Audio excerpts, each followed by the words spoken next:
Initially, the heart consists of a simple tube. It's anchored at one end by the differentiating arterial trunks, and at the other by extensive venous channels which drain into the atrium. Being fixed at both ends, the cardiac tube grows rapidly in length, and the embryonic ventricle is bent into a loop to the right of the midline. As development continues, the ventricular region swings back to the midline and expands and grows in length to cover the atrium and great veins.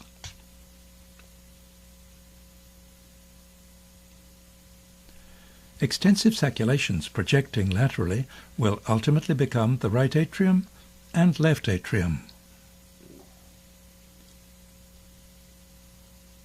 The future left ventricle lies to the left of the interventricular groove, and the embryonic right ventricular or bulboconus region communicates with the truncus arteriosus. A four-chambered heart is formed from this convoluted tube by the development of three septa, partitioning the atria, the ventricles, and the truncus arteriosus. Although these septa develop simultaneously, they will be considered individually. By viewing the heart from the right side, partitioning of the atria and ventricles can be more easily visualized. Externally, a deep groove separates the atrium from the ventricle.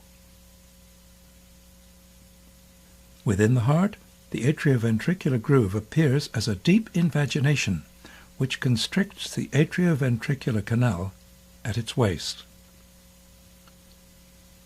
The canal becomes divided along its longitudinal axis by two partitions, growing from the walls of the two common chambers toward the auricular-ventricular junction. Endocardial cushions extend from opposite sides of the atrioventricular aperture and ultimately fuse into a column dividing the channel between the atrium and ventricle.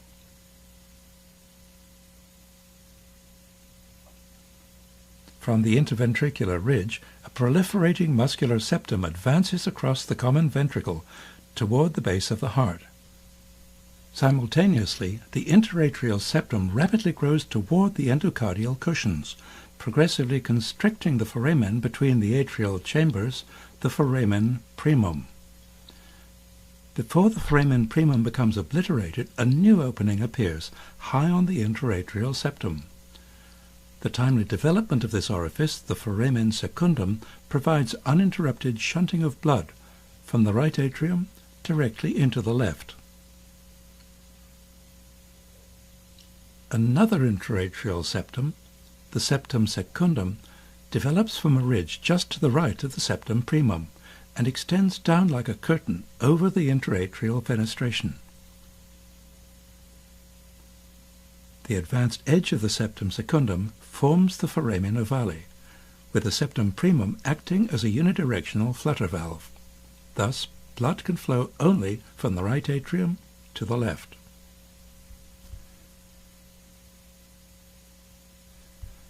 To recapitulate, the common atrioventricular canal is partitioned by the simultaneous proliferation of the endocardial cushions, the muscular interventricular septum, and the interatrial septum.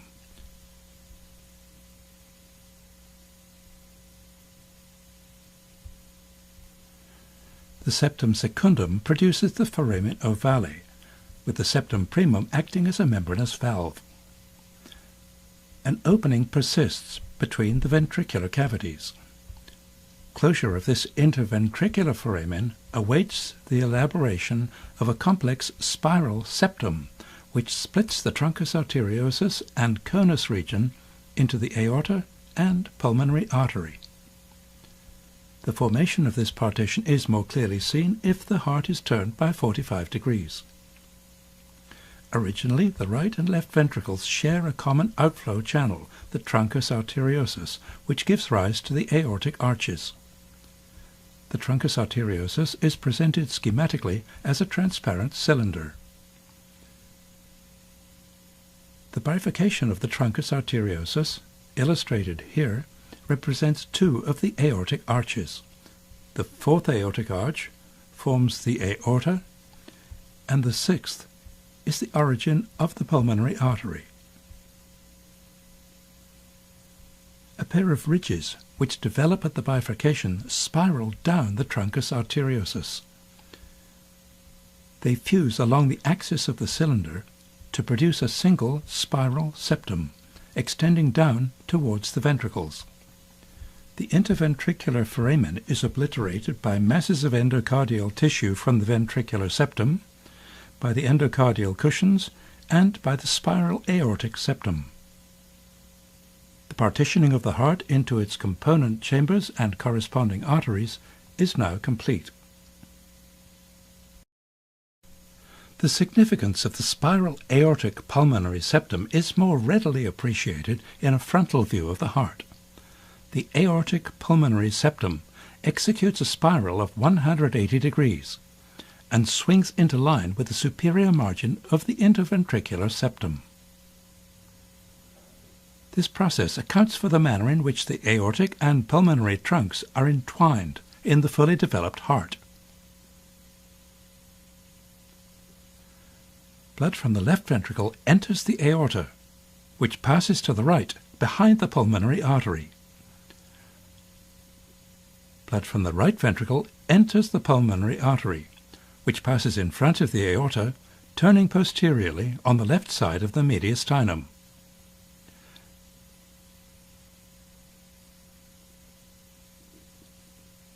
Venous blood from the superior vena cava and the inferior vena cava flows through the right atrium and into the right ventricle.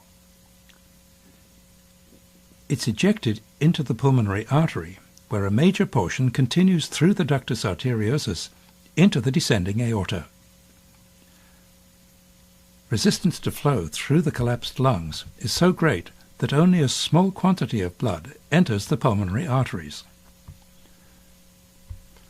A correspondingly small amount of blood is returned through the pulmonary veins into the left atrium.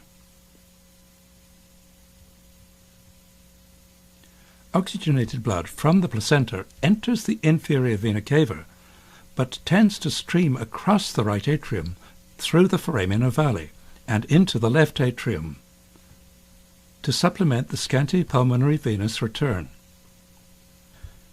This mixture of venous and oxygenated blood enters the left ventricle and is pumped into the aorta, from which the carotid arteries arise to supply the brain. Through the descending aorta, partially oxygenated blood is distributed to the lower portions of the body. This circulatory pattern persists throughout the remainder of fetal development.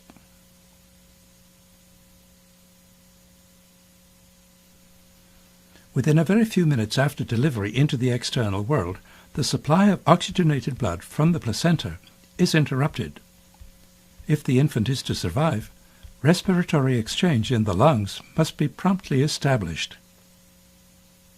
As the lungs become inflated, the resistance to pulmonary blood flow is markedly reduced. Constriction of the ductus arteriosus diverts the entire right ventricular output into the pulmonary circulation. Oxygenated blood returning from the lungs is distributed through the systemic circulation.